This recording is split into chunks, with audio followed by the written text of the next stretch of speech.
grab your Bible, head over to Luke chapter 5, because that's what we're going to be reading this week in Luke chapter 5. Quick sketch of the chapter, Jeff. In the first 11 verses, we have what ultimately becomes the call of Peter after some teaching and a miracle. So that's the first segment. And then we have a couple of cases of healing, 12 through 16. There's a man with leprosy who's healed.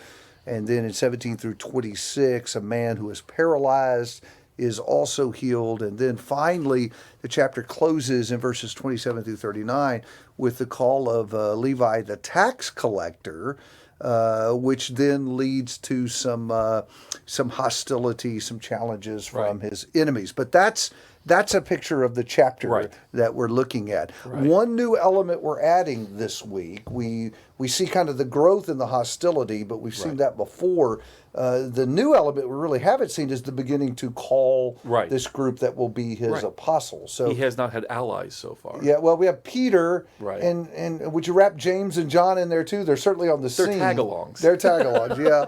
And then maybe, I don't know, certainly among the most unexpected apostles would be Levi or Matthew, the tax collector. And so that's kind of the new element to the story that we're beginning to find our way through. Now, there's some interesting interaction to watch for between these men who are called and the miracles, right? Yeah, absolutely. Yeah, if you watch those three miracles, the healing of the leper, the healing of the paralytic, and then I say three miracles, two miracles and a calling, Levi's calling. There is an interesting interaction there. The leper is, of course, unclean, and that's, he's kind of stuck in a living death. And Jesus touches him to heal him. That's unique. Other lepers were healed in the Old Testament, but not by being touched because of the law. That makes unclean. But Jesus is no regular prophet. He's God. And so now he can actually cleanse with a touch, whereas before others had to just tell, like Naaman, to go wash and be clean. The leper is thus brought back to life, so to speak. The paralytic, though, Jesus doesn't heal his body at first. Forgives his sins, forgives his sins, because that was his real problem. What Jesus is showing is the disease is just kind of, and the laws about disease like leprosy were really just a metaphor for the uncleanness and death that sin brings. And so Jesus only heals the man's body after there's some grumbling about who does he think he is forgiving sins, which then leads to the third element in the chapter there, the calling of Matthew, because Matthew is the social leper.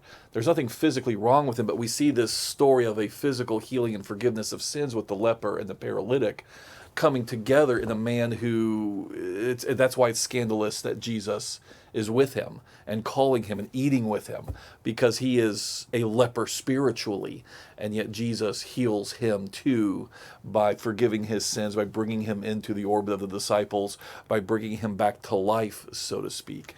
That is the other interesting thing I like about the interplay between the men and the miracles, because the miracles, for example, involve hopeless cases. That's right. The man paralyzed is such a hopeless case that they're trying to find a way to get him to Jesus, and the leper evidently was pretty far gone. We're told in verse 12 he's covered with leprosy. That's right. And it's terminal. There is no hope for this man.